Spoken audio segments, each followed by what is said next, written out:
Cristo es una persona. La tesis de hoy es difícil porque dice Cristo es una persona. Trataré de hacerlo lo más fácil posible, pero insisto en que es una cuestión dificilísima de enseñar y de aprender. Mi profesor de teología no me la enseñó. Dijo que era una tesis difícil y que no era práctica. En realidad es una tesis sutil y más filosófica que teológica. Toda la teología es especulativa, no es práctica. No da nada, ni siquiera la fe. Hay que tener ya fe. Da una razón filosófica o una razón científica que se aplican a los dogmas de la fe en que ya se cree. ¿Para qué se hace teología? En primer lugar, para defender la fe propia de los herejes.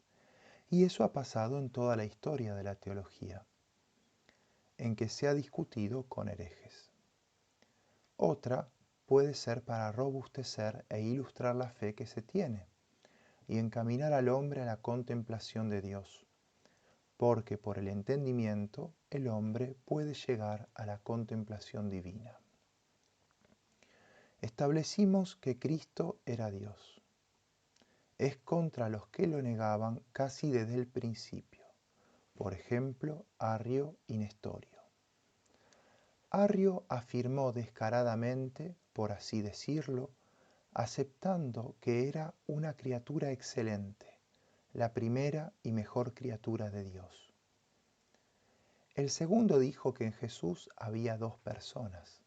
Más cautelosamente dijo que la Virgen María no era madre de Dios, sino de Jesús, lo cual era separar dos naturalezas, la de Dios y la de Jesús. El Concilio de Éfeso, que condenó a Nestorio, declaró que la Santísima Virgen era Theotokos, que significa Madre de Dios, como en el latín Dei para. Por otro lado, vinieron los que negaron la naturaleza humana de Cristo, que como dijimos son los doquetas, que son muchísimas variedades de herejías que coinciden en que el cuerpo de Cristo era ficticio, solamente una apariencia, no era un cuerpo real. Esta tesis también fue condenada en muchísimos concilios y por fin no hubo ningún escritor eclesiástico que negara que Cristo fuera Dios y también era hombre. La discusión terrible que se armó entonces y dura aún ahora era de cómo dos naturalezas completas hayan formado una sola sustancia, una sola persona. Tendrían que ser dos personas. Dos naturalezas completas son dos personas. Y entonces empezaron los santos padres a discurrir cómo fue posible eso. Porque si es posible, Dios lo puede hacer. Pero si es imposible, ni Dios lo puede hacer. De modo que al principio, Apolinar el joven dijo tajantemente que Cristo no tenía alma, que su alma estaba suplida con la divinidad, con el Verbo.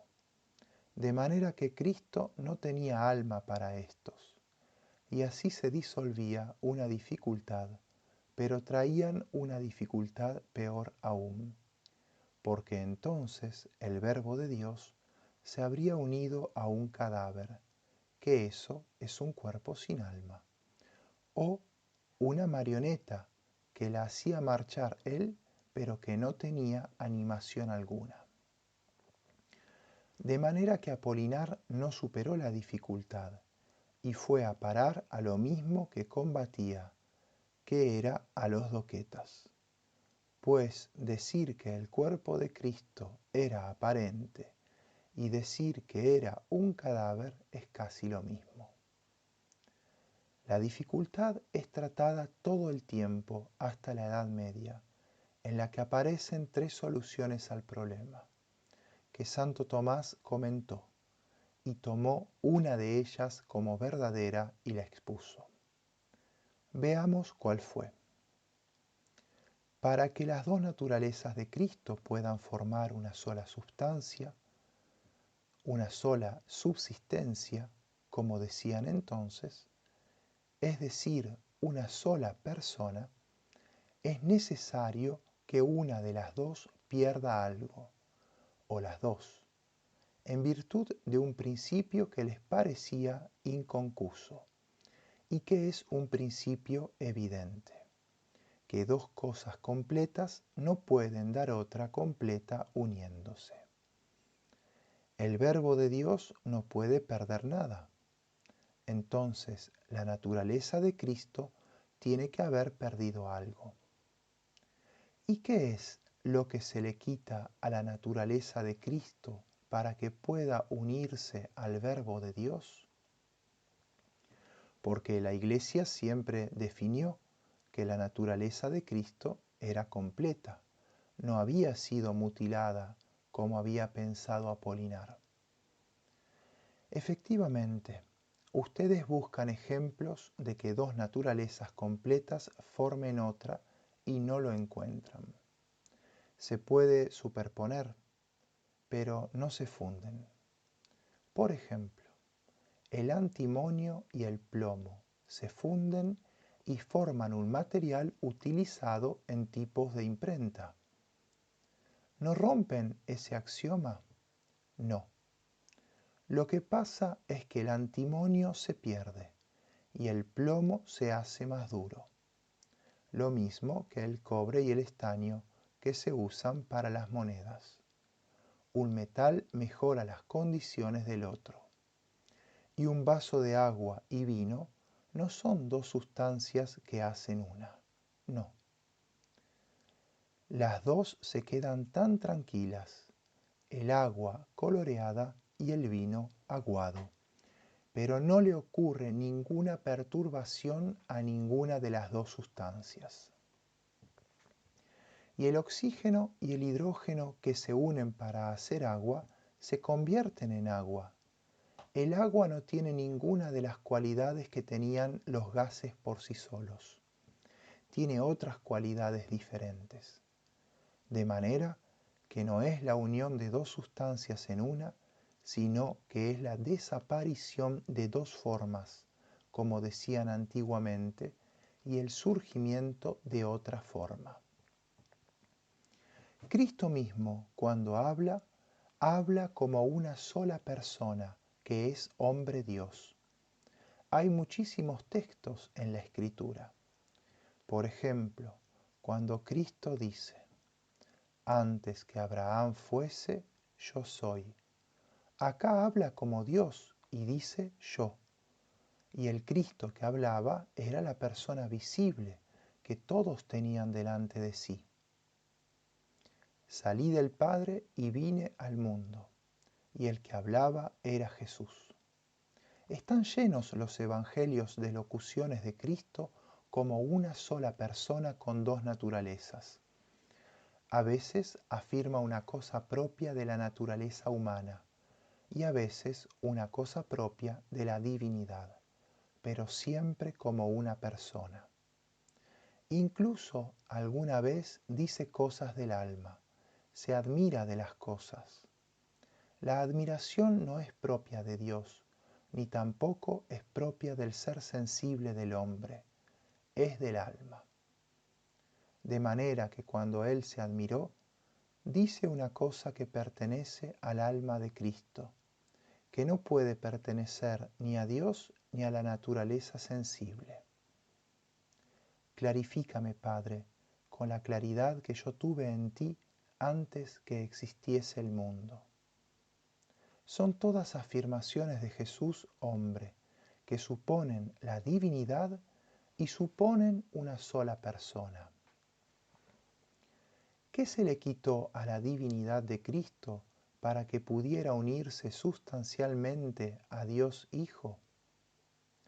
La unión que se llama unión hipostática, hipóstasis significa sustancia en griego, que inventó San Atanasio contra los arrianos, a los cuales acabó por derrotar después de unos 80 años de lucha, los que nunca declinaron y que se unieron contra él a los hijos del emperador. San Atanasio fue perseguido y condenado a muerte.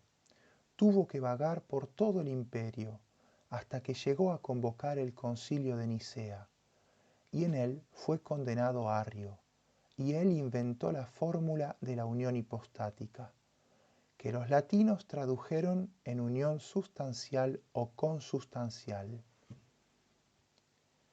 ¿Qué falta en la unidad de Cristo para que pueda unirse a Dios? Santo Tomás dio la solución justa. No hay otra posible. Al hombre Jesús le falta el ser humano que es suplido por el ser divino. O sea, tiene esencia humana y existencia divina. Esta es la respuesta. La esencia de Cristo no ha sido tocada para nada, de manera que Cristo está completo como hombre, animado por la existencia divina, y no tiene la existencia humana que hubiera debido tener si el Verbo no se hubiera unido a él en el mismo momento de su concepción. Desde el mismo momento que existió Cristo, el Verbo fue su existencia. Esto supone una tesis importante, sutil y bastante difícil. La esencia y la existencia se distinguen entre sí. Según la doctrina tomista, no son aquellas la misma cosa.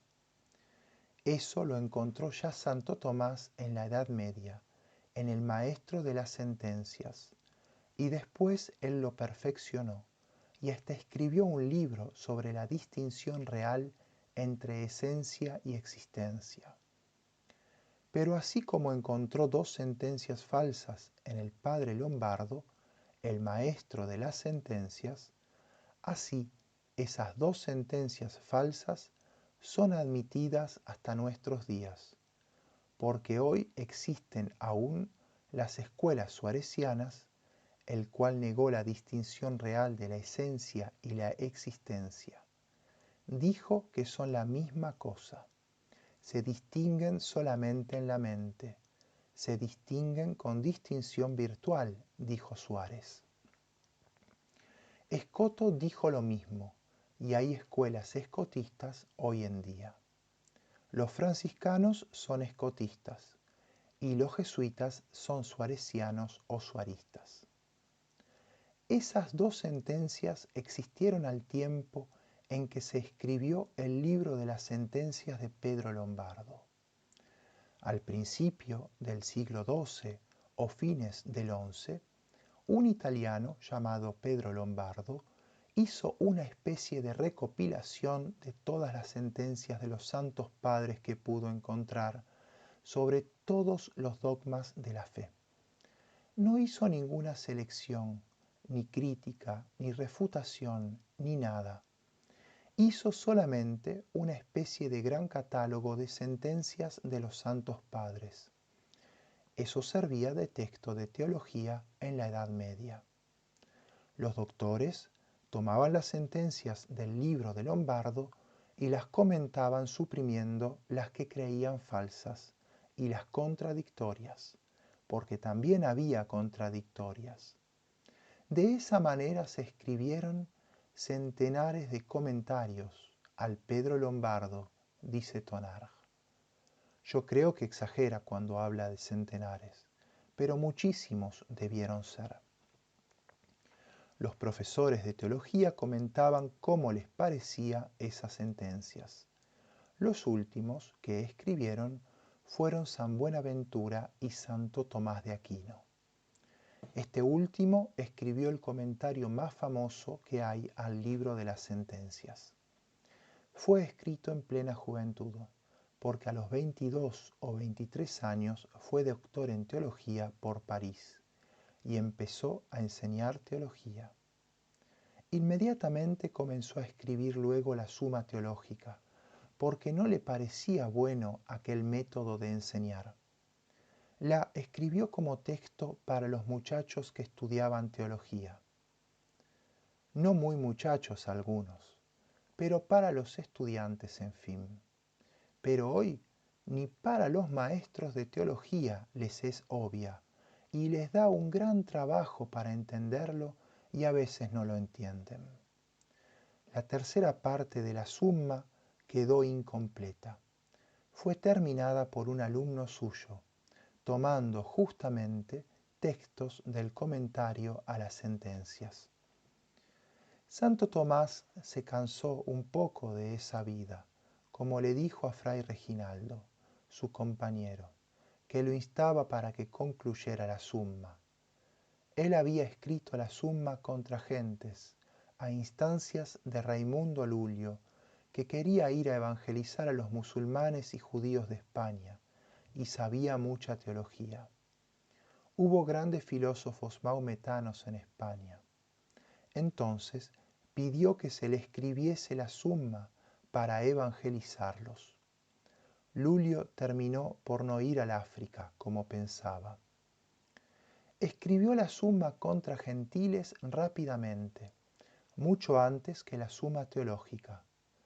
Y cuando Reginaldo lo apuraba para que la terminara, le respondió: Reginaldo, todo lo que he escrito me parece paja.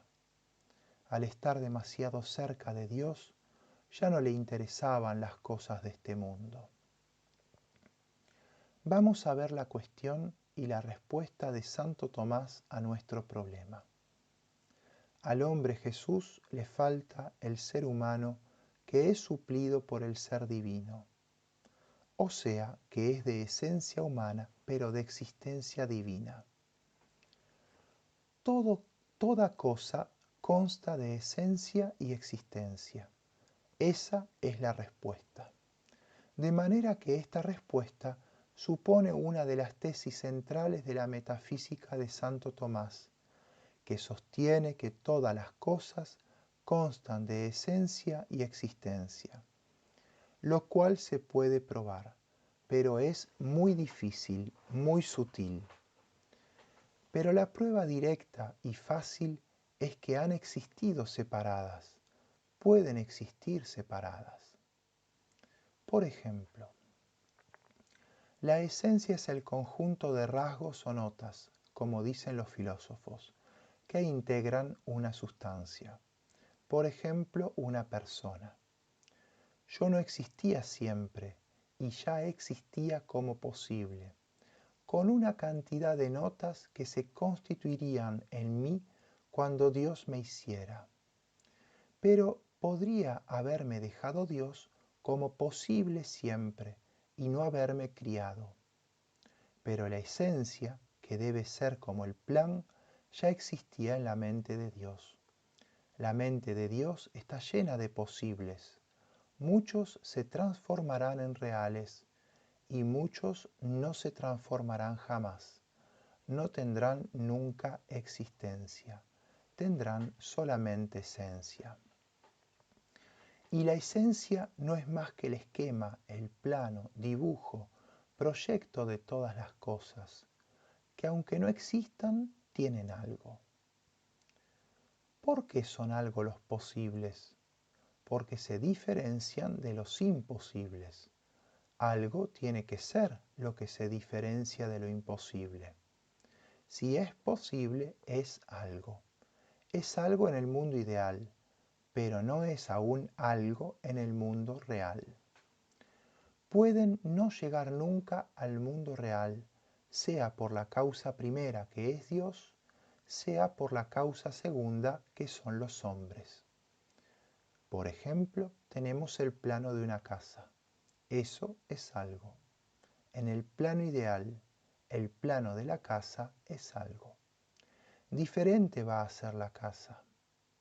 La esencia es aquello por lo cual una cosa va a ser diferente a las otras.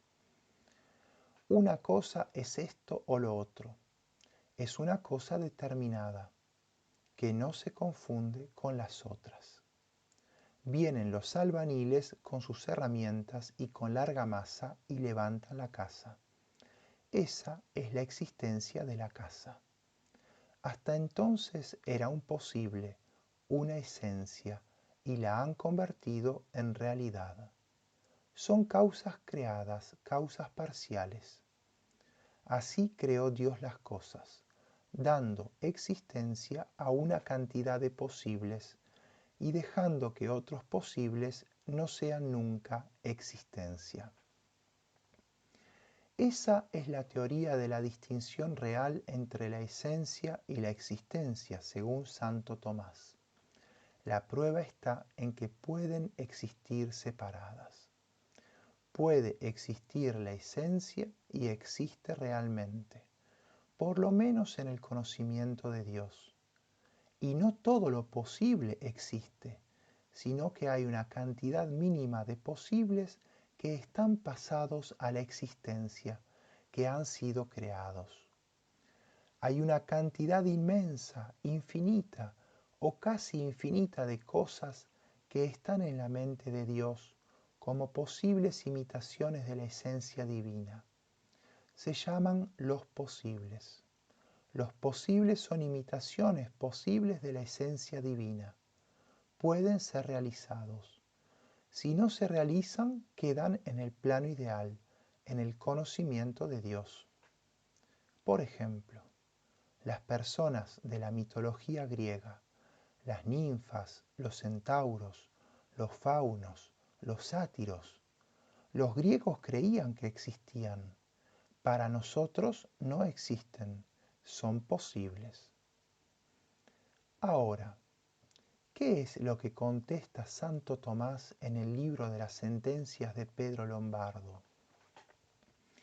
Encontró esta pregunta con 3 respuestas, lo que prueba que durante todo el tiempo de la primitiva Iglesia, desde Apolinar hasta Pedro Lombardo, toda la Edad Media había estado discutiendo eso.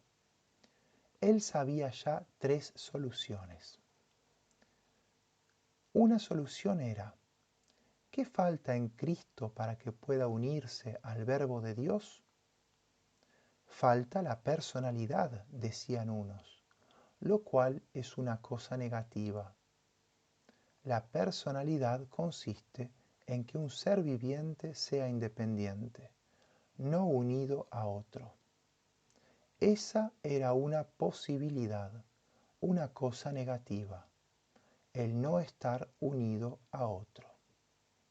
Esta opinión pondría 2 personas en Cristo, dice Scoto. La segunda es la que tomó Santo Tomás. Falta la existencia humana. La tercera era falsa también, según Santo Tomás. Hay una cosa que se llama el modo sustancial, que ha sido quitado en Cristo y ha sido sustituido por otro modo sustancial. Se le quitó el modo sustancial de la subsistencia propia y vino el modo sustancial de la unión. Ahora bien, eso del modo sustancial Francisco Suárez lo puso de moda y es una de las piezas principales de su sistema, con la cual él arregla una cantidad enorme de problemas y dificultades. El modo sustancial no existe. ¿Por qué es contradictorio un modo sustancial? Modo es accidente y sustancial es sustancia. Son 2 cosas que no tienen medio ni se pueden mezclar. Porque o se es sustancia, y en ese caso se es en sí, o se es accidente y es ser en otro. Y entre ser en sí y ser en otro no hay medio. De manera que la tesis de Suárez, que la tomó de un desconocido filósofo de la Edad Media, es una cosa imposible. Y Santo Tomás se contenta con decir: no puede haber medio entre sustancia y accidente. El accidente está radicado en una sustancia, vive en otro, existe en otro. La sustancia existe en sí misma. Son 2 cosas contradictorias. El cardenal Villot, discípulo de Santo Tomás, gasta sin embargo medio libro en tratar de refutar la tesis de Suárez.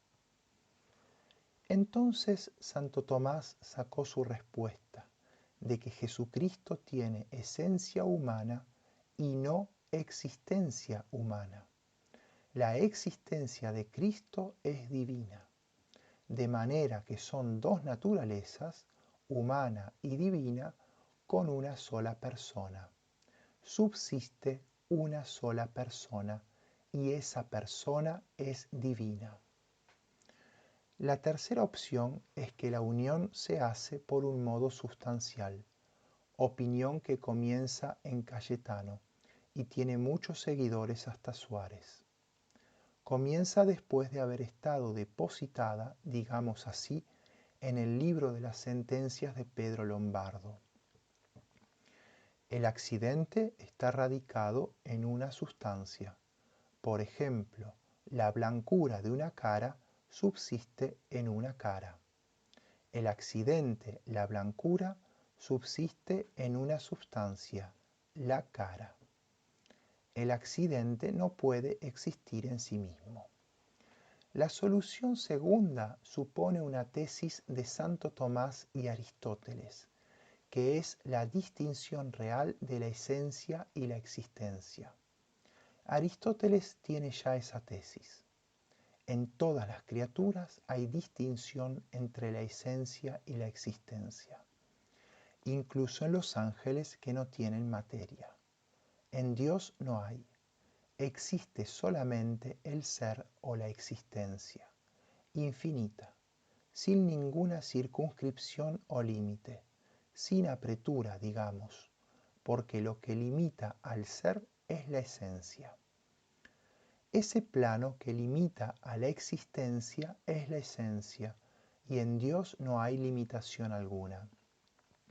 No hay géneros, no hay diferencias específicas, no hay especies, de manera que todo es puro ser. Y esa es la distinción única que se puede encontrar entre el ser de Dios y el ser de las criaturas. Los filósofos alemanes perdieron esa distinción por obra de Suárez. Suárez es un filósofo español de la época de Carlos V y su filosofía se convirtió en la filosofía del imperio. De manera que toda Italia, Alemania y por supuesto España se volvieron suaristas. Aplicaron la filosofía y la teología de Suárez. Ahora bien, dijeron en aquel tiempo y también ahora que Suárez es un comentador de Santo Tomás, que es el mayor de sus comentadores. Esto es falso. Es un cismático de Santo Tomás, se apartó de Santo Tomás y fundó una filosofía nueva. Toma algunas tesis de Santo Tomás y las mezcla con otras de Occam y Escoto. Hizo una mezcolanza y fue un ecléctico, como dicen ahora. Un ecléctico significa un mezclador. Por ejemplo, Victor Cousin hizo una filosofía ecléctica. Tomó un poco de Hegel, de Kant, de los escolásticos y resultó una filosofía que no se sostiene en pie. Todas las grandes filosofías parten de una intuición del ser que ha tenido un filósofo y que después la ha planteado y explicitado en un sistema coherente, que puede ser más o menos bueno, que puede ser más o menos obvio, pero no es una mezcla de varios sistemas. La filosofía alemana heredó de Suárez la negación de la escisión que hay entre esencia y existencia. La filosofía de Suárez se expandió por todas partes. Dominó, como dije, donde dominaba Carlos V. Quizá por orgullo nacional impusieron en todas partes la filosofía española y llegó hasta Descartes, lo que se llama escolástica decadente. Da el paso a Leibniz y de este a los grandes idealistas alemanes, que por eso cayeron en el panteísmo, por no tener un criterio bastante seguro para diferenciar al hombre de Dios. Salieron con el cuento bastante ridículo de que todo es Dios. Dios es todo. Es una de las cosas más barrocas o grotescas que se puedan pensar. Es imposible de defender de ninguna manera. Y por eso cayeron en tantos disparates los idealistas alemanes. Disimuladamente al menos son panteístas. Kant dice que no había intuición intelectual en el hombre, que el conocimiento del hombre partía de los sentidos y se encauzaba en una especie de moldes que son las categorías del entendimiento. El entendimiento encauzaba esa masa de conocimientos directos, inmediatos. Estos son los sentidos, porque nuestros sentidos conocen inmediatamente las cosas sensibles, materiales.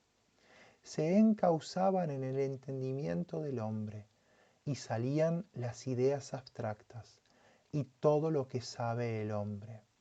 En el fondo no son más que fenómenos. Las cosas verdaderamente no las sabe. Kant decía que las cosas reales no las conocemos. Conocemos solamente las cosas sensibles, a las cuales imponemos una especie de molde y creemos conocerlas. Además, son solamente verdaderas las matemáticas y la física. Es así, porque dependen de los fenómenos. Kant negó que hubiera una intuición intelectual. Si el hombre conoce con su entendimiento directamente alguna cosa, entonces puede conocer por abstracción todas las otras cosas como creemos nosotros. Pero si no, no. Los tres que siguieron a Kant dijeron, sí, hay una intuición intelectual en el hombre. Fichte decía que existía la intuición del yo. Schelling dijo que existía la intuición del mundo exterior. Y Hegel dijo que existía la intuición del devenir. Eso por no tener la distinción infalible entre el Creador y las criaturas, que es que las criaturas están compuestas de esencia y existencia, y el Creador es sólo existencia. Solemos decir que la esencia de Dios es el ser, pero es una manera de decir. Es lo mismo que decir que no tiene esencia limitada, que es puro ser. Hoy subsiste la filosofía suarista en Alemania, Italia y España, pero en forma pobre y perdiendo terreno ante el tomismo. El suarismo inició la decadencia de la escolástica y derivó en Descartes, luego en Leibniz y en toda la filosofía alemana. En Alemania hay muchos tomistas, y grandes algunos, pero esto ya es otra historia. La distinción real entre la esencia y la existencia, repito, es una de las bases de la metafísica de Santo Tomás. Es muy sutil, pero se puede probar. Negada, surge otra metafísica que ya no es tomista. La esencia y la existencia, de hecho, existen separadas o existieron en nosotros, por ejemplo. Contra esto Bergson sostiene que los posibles, antes de existir, son nada. Abstraemos de las cosas que existen un concepto que llamamos posible o esencia, que de si es nada, salvo en nuestra mente. Es la única manera posible de escaparse de la tesis de Santo Tomás. Pero lo que nuestra mente abstrae de las cosas es realidad en las cosas, porque no podemos extraer de la nada un concepto. No podríamos sacar ninguna abstracción si fueran pura nada los posibles. Pero sí puede ser pensada, no es pura nada, es algo. De manera tal que se distinguen de los imposibles. Algo tienen que ser si hay cosas posibles y cosas imposibles. Brunner, su arista, dice: es claro que no hay existencia sin esencia. Lo que es esto, y no un otro. Lo mismo, no hay esencia real sin existencia. Antes de ser una cosa, existe en el sujeto que la piensa, y en él tiene una existencia pensada.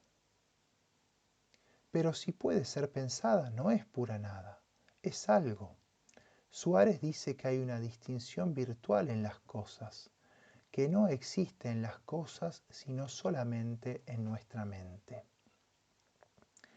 Si uno quisiera seguir la discusión de escotistas y suaristas contra Santo Tomás, tomistas viejos, dicen ellos, debía parar en eso, si no toda la vida, el mejor año de su vida, porque han escrito tantos libros discutiendo. El mismo Villot es pesadísimo. Tiene un enorme volumen llamado De Verbo Incarnato, donde la mayor parte está destinado a probar que es distinta la esencia de la existencia, de manera que la solución es buena.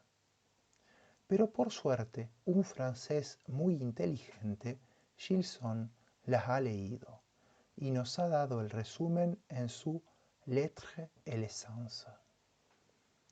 Y ahora, para acabar, voy a contar la anécdota del estudiante jesuita y su mamá. A un mozo francés que se había hecho jesuita, que estaba ya en lo que llamamos los juniores, o sea, los más jóvenes, lo fue a ver a su mamá. Y le contaba a ésta la clase que había recibido sobre la esencia y la existencia, que él no entendía bien. Entonces le dijo a su madre: mamá, tú siempre has tenido sentido común. ¿Son diversas en ti la esencia y la existencia o son una misma cosa? La esencia es lo que eres tú, que te diferencia de ser otra persona cualquiera, y la existencia es el hecho de que estés en el mundo real, aquí, ahora, y no solamente en la mente de Dios. Entonces la madre cambió de conversación y después que se acabó la visita, se fue a ver al rector y le dijo: Padre, por favor, cuídemelo a mi hijo que está enfermo. Ustedes, con esas cosas que le han enseñado, lo han vuelto loco.